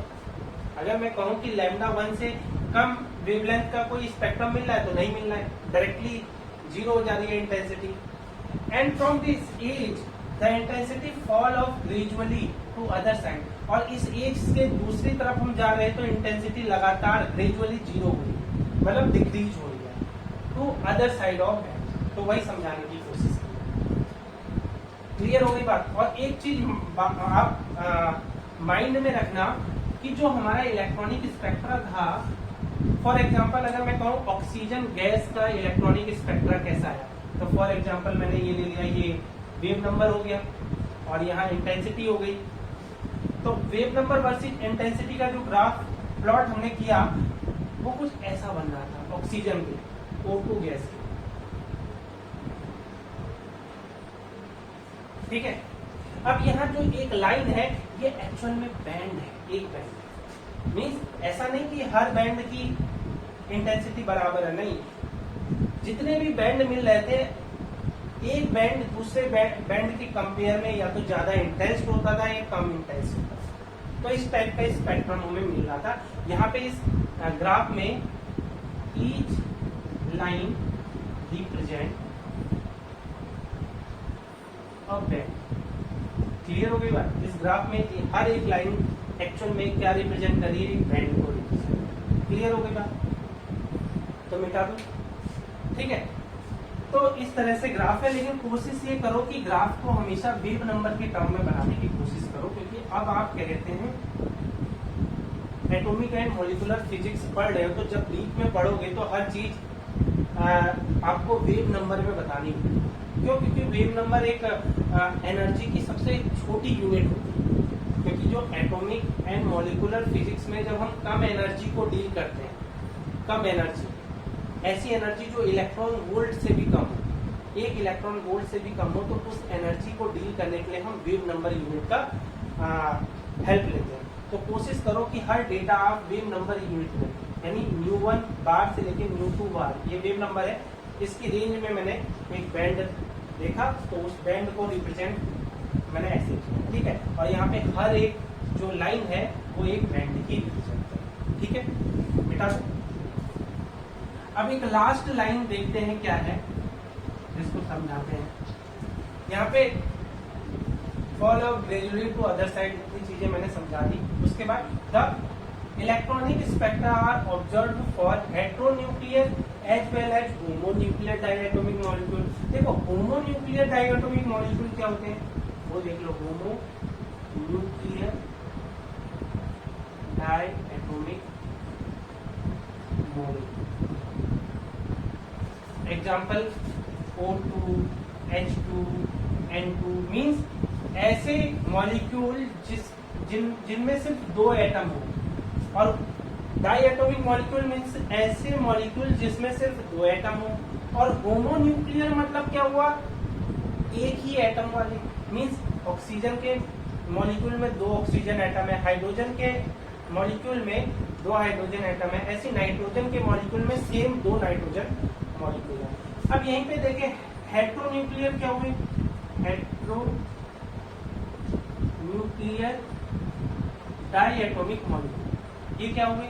मीन्स ऐसे मॉलिक्यूल जिसमें दो एटम तो है लेकिन वो दोनों ही एटम अलग अलग हैं। For example HCl, for example NaCl, ETC, और भी हो सकता है। ये कैसे मॉलिक्यूल हो गए? हेटेरोन्यूक्लियर। इसमें मतलब दो ही एटम है लेकिन दोनों अलग अलग है। तो कहने का मतलब क्या है कि जो ये इलेक्ट्रॉनिक स्पेक्ट्रा आ रहा था, क्योंकि हमारा जो कुमाऊं यूनिवर्सिटी का सिलेबस है वो भी ये पूछता है कि molecular spectra of diatomic molecule, तो सारी इंफॉर्मेशन हमें डायटोमिक मॉलिक्यूल के लिए देनी है। तो हम कह सकते हैं कि homonuclear as well as heteronuclear diatomic molecule so electronic spectra. Clear हो गई बात? मींस ये मॉलिक्यूल, ये सभी, चाहे वो होमोन्यूक्लियर हो चाहे हेटेरोन्यूक्लियर हो, वो दोनों ही इलेक्ट्रॉनिक स्पेक्ट्रा शो करते हैं। ठीक है, इसको नोट कर लो, फिर बात करते हैं सेकेंड टाइप की। अब बात करते हैं वाइब्रेशनल रोटेशनल स्पेक्ट्रा। तो इसमें भी मैंने लाइनें नोट कर दी हैं जो आपको लिखनी है। These spectra are observed in absorption in the near infrared region. Each spectrum consists of an intense band called fundamental band, which is accompanied by few weak bands called overtone. They observed only for heteronuclear molecules. ठीक है, एक एक line का मतलब समझा देता हूँ। These spectra are observed in absorption means जो वाइब्रेशनल रोटेशनल स्पेक्ट्रा था ये सिर्फ एब्जॉर्प्शन रीजन में ही, मींस एब्जॉर्प्शन स्पेक्ट्रा ही इसका मिलता है। जो वाइब्रेशनल रोटेशनल स्पेक्ट्रा है ये सिर्फ ऑब्जर्प्शन स्पेक्ट्रा ही मिलता था इसका। क्लियर हो गई बात? और वो भी कहाँ मिलता था? नियर इंफ्रारेड रीजन, यानी इस रेंज में ही मिलता था। Each spectrum consist of N intense band called fundamental band. कहने का मतलब है, ये लाइन में तब समझाता हूं, पहले इसको समझा देते हैं। They observed only for heteronuclear molecule। समझो ये बात कि हेटेरोन्यूक्लियर मॉलिक्यूल क्या हुए? Means HCl, NaCl, CO, ETC, ऐसे मॉलिक्यूल क्या है? हेटेरोन्यूक्लियर है। और यही मॉलिक्यूल वाइब्रेशनल रोटेशनल स्पेक्ट्रा देते हैं। ठीक है, तो मींस वाइब्रेशनल रोटेशनल स्पेक्ट्रा सिर्फ इसी मॉलिक्यूल के लिए मिल सकता है। अगर मैं कहूँ O2 के लिए मिल सकता है तो आप कहोगे नहीं, N2 के लिए मिल सकता है आप कहोगे नहीं, और H2 के लिए मिल सकता है वाइब्रेशनल रोटेशनल स्पेक्ट्रा आप कहोगे नहीं। मींस होमोन्यूक्लियर मॉलिक्यूल के लिए वाइब्रेशनल रोटेशनल स्पेक्ट्रा मिल नहीं सकता, तो इसको हटा देते हैं। तो जिसका मिला वो किसका मिला? जिनके एग्जाम्पल मैंने दिए थे। फॉर एग्जाम्पल HCl मॉलिक्यूल हमारा हेटेरोन्यूक्लियर है, तो इसका HCl मॉलिक्यूल का वाइब्रेशनल रोटेशनल स्पेक्ट्रा जब हमने निकाला तो हमें मिला कि इसमें एक तो बहुत इंटेंस बैंड था। ये जो एक लाइन है, हियर ईच लाइन रिप्रेजेंट, याद रखना, रिप्रेजेंट अ बैंड। ये बात अपने माइंड में, ठीक है। और हमने ग्राफ बनाया है इंटेंसिटी वर्सेज वेव नंबर। ठीक है, वेव नंबर बता दूं, वेव नंबर को मैं न्यू बार से रिप्रेजेंट कर रहा हूँ। अलग बुक में अलग रिप्रेजेंट हो सकता है। वेव नंबर होता है 1/λ। तो वेव नंबर वर्सेज इंटेंसिटी का जब हमने ग्राफ HCl के लिए प्लॉट किया तो हमें एक इंटेंस बैंड मिला, जिसे हम कहते हैं इंटेंस बैंड। अब इस इंटेंस बैंड को मैंने बोला, देखो, each spectrum consist and intense band called fundamental band. या हम इसे इंटेंस बैंड बोलते हैं, या इसी बैंड को जो सबसे ज्यादा इंटेंसिटी वाला है उसको हम कहते हैं फंडामेंटल बैंड। और इस बैंड के अलावा जितने भी बैंड मिलते हैं उनकी इंटेंसिटी इससे कम होती है। तो उन बैंड को मैंने क्या कहा? विच इज अकम्पनीड बाई, यानी ये बैंड अकेला नहीं होता है, इसकी कंपनी होती है। Is accompanied by few weak bands, कुछ वीक बैंड की इसकी कंपनी होती है। इन वीक बैंड को हम कहते हैं ओवरटोन्स। तो फॉर एग्जांपल इसके बाद जो फर्स्ट वीक बैंड मिल रहा है उसे हम कहते हैं फर्स्ट ओवरटोन। जो सेकंड वीक बैंड मिल रहा है उसको हम कहते हैं सेकंड ओवरटोन। इस तरह से हम इन वीक बैंड को नाम दे सकते हैं।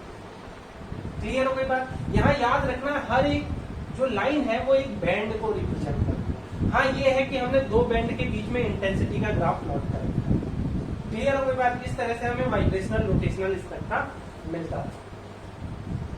ठीक है, और हाँ, ये बात आप माइंड में अपना रखना कि वाइब्रेशनल रोटेशनल स्पेक्ट्रा सिर्फ एब्जॉर्प्शन स्पेक्ट्रम इसका मिल सकता है। इमिशन स्पेक्ट्रम इसका नहीं मिलता है। और दूसरी बात ये अपने माइंड में रखना, ये सिर्फ हेट्रोन्यूक्लियर मॉलिक्यूल का स्पेक्ट्रम मिलता है। वाइब्रेशनल रोटेशनल स्पेक्ट्रम सिर्फ हेट्रोन्यूक्लियर मॉलिक्यूल का मिलता है, होमोन्यूक्लियर मॉलिक्यूल का कोई वाइब्रेशनल रोटेशनल स्पेक्ट्रम नहीं मिलता है। क्लियर हो गई बात? ठीक है, इतना आप नोट कर लो। फिर नेक्स्ट टाइप की बात करते हैं। अच्छा, नेक्स्ट टाइप बताने से पहले इसी में एक चीज अपने माइंड में आप एक और चीज समझ लो कि देखो, इससे पहले हमने इलेक्ट्रॉनिक स्पेक्ट्रा देखा। इलेक्ट्रॉनिक स्पेक्ट्रा फॉर एग्जांपल, इससे पहले हमने इलेक्ट्रॉनिक स्पेक्ट्रा डिस्कस किया था। तो इंटेंसिटी वर्सेस वेव नंबर का ग्राफ जो ऑक्सीजन O2 गैस के लिए था, दिखाई दे रहा है कि ज्यादा ऊपर तो नहीं चला गया? ज्यादा ऊपर चला गया। जो O2 गैस था ना, O2 गैस के लिए जब मैंने ग्राफ प्लॉट किया था तो ये ग्राफ कुछ ऐसा था। यहाँ पे भी एक लाइन, हर एक लाइन क्या रिप्रेजेंट कर रही है? एक बैंड कर। यहाँ पे भी कुछ ऐसा ही है। ठीक है, दोनों में अंतर क्या है? ये वाइब्रेशनल रोटेशनल स्पेक्ट्रा भी ऐसा ही मिल रहा है और इलेक्ट्रॉनिक स्पेक्ट्रा भी ऐसा ही मिल रहा है। इससे पहले मैंने O2 ग्राफ का ग्राफ बनाया था। तो देखो, कंपेयर कर लेते हैं कि दोनों में अंतर क्या है। देखो, यहाँ पे जो बैंड्स थे ये लार्ज मिलते थे, लार्ज नंबर ऑफ बैंड्स मिलते थे, लार्ज नंबर ऑफ बैंड्स। ठीक है, दिखाई दे रहा है? ठीक है, यानी देखो, अगर मैं कंपेयर करूं कि इलेक्ट्रॉनिक स्पेक्ट्रा और वाइब्रेशनल रोटेशनल स्पेक्ट्रा में अंतर क्या है, तो सबसे पहला अंतर यही है कि इसमें लार्ज नंबर ऑफ बैंड्स मिलते थे, जबकि वाइब्रेशनल रोटेशनल स्पेक्ट्रा में लार्ज नंबर ऑफ बैंड्स नहीं मिलते थे। मैक्सिमम 3 या 4 बैंड्स मिलते थे, जो कुछ ऐसे होते। मैक्सिमम 3 या 4 बैंड मिलते हैं। यहाँ पे मैंने 3 दिखाया है, इससे ज्यादा अगर और अच्छा स्पेक्ट्रोस्कोप अगर लिया है तो 4 बैंड मिल सकते हैं, लेकिन 3 से ज्यादा नहीं मिलते। ठीक है, तो दोनों में अंतर क्या हो गया? इसमें लार्ज नंबर ऑफ बैंड मिलेंगे, इसमें सिर्फ 3 बैंड मिलेंगे। ठीक है, fundamental band, first overtone, second overtone, उसके बाद इंटेंसिटी मिलती ही नहीं है, तो हम कहते ही नहीं है कि कोई बैंड मिला। पहला डिफरेंस तो ये हो गया इलेक्ट्रॉनिक स्पेक्ट्रा में और वाइब्रेशनल रोटेशनल स्पेक्ट्रा में। एंड सेकंड जो क्या कहते हैं डिफरेंस है, देखो यहाँ पे जो एक बैंड है, फॉर एग्जांपल मैंने बोला कि ये जो बैंड था इसकी इंटेंसिटी बैंड हेड की तरफ सबसे ज्यादा इंटेंस होता था और डिक्रीज होती थी। फॉर एग्जांपल अगर मैं कहूं कि ये एक बैंड है, इसका इलेक्ट्रॉनिक बैंड है, इलेक्ट्रॉनिक बैंड। ठीक है, तो इसकी इंटेंसिटी समझो कैसा है, ये HCl का ग्राफ है। ठीक है, HCl मॉलिक्यूल का ग्राफ। तो अगर मैं कहूं इलेक्ट्रॉनिक बैंड का अगर मैं इंटेंसिटी वर्सेस वेव नंबर का ग्राफ प्लॉट करूं, तो ये एक तरफ इंटेंसिटी सबसे ज्यादा होती थी और दूसरी तरफ डिक्रीज होती थी। लेकिन अगर मैं बात करूं किसकी? वाइब्रेशनल बैंड की। ये है वाइब्रेशनल बैंड, यानी यहाँ पे जो एक लाइन है वो एक बैंड है। ये मैंने दिखाया, मैंने बोला ना कि हर एक लाइन क्या रिप्रेजेंट कर रही है? बैंड। तो अगर मैं कहूं कि ये वाइब्रेशनल स्पेक्ट्रा का बैंड है, तो इसकी इंटेंसिटी में चेंज नहीं होता था। ये पूरे के पूरे बैंड में इंटेंसिटी कांस्टेंट है, समझ गए? इसीलिए इसे इंटेंस बैंड बोला गया। यहाँ पे ऐसा नहीं है, यहाँ पे हर एक बैंड में इंटेंसिटी का वेरिएशन होता था। बट इस केस में अगर ये बैंड की इंटेंसिटी पूरे बैंड में सारी स्पेक्ट्रल लाइन की इंटेंसिटी एक जैसी रहती है, चाहे वो ये बैंड ले लो, चाहे वो ये बैंड ले लो, चाहे ये बैंड ले लो। कहने का मतलब क्या है? बैंड में जितनी भी स्पेक्ट्रल लाइन है उन सबकी इंटेंसिटी इक्वल होगी। बट यहाँ पे इस बैंड में जितनी भी स्पेक्ट्रल लाइन है उनकी इंटेंसिटी वेरी करेगी, एक कॉर्नर से दूसरे कॉर्नर तक वेरी करेगी। तो इलेक्ट्रॉनिक बैंड कुछ ऐसा मिलता है, और ये जो बैंड मैंने रिप्रेजेंट किया जिसकी इंटेंसिटी पूरे बैंड में सारी स्पेक्ट्रल लाइन की इंटेंसिटी एक जैसी रहती है, तो ये हो गया हमारा वाइब्रेशनल बैंड। तो दूसरा डिफरेंस ये होगा। तो आई होप आप लोगों को समझ में आया होगा कि कैसे electronic spectra vibrational rotational spectra से अलग। ठीक है, या इसको आप ये जो डायग्राम है इसको आप ओनली वाइब्रेशनल स्पेक्ट्रा भी बोल सकते हो, रोटेशनल वर्ड लगाने की जरूरत नहीं।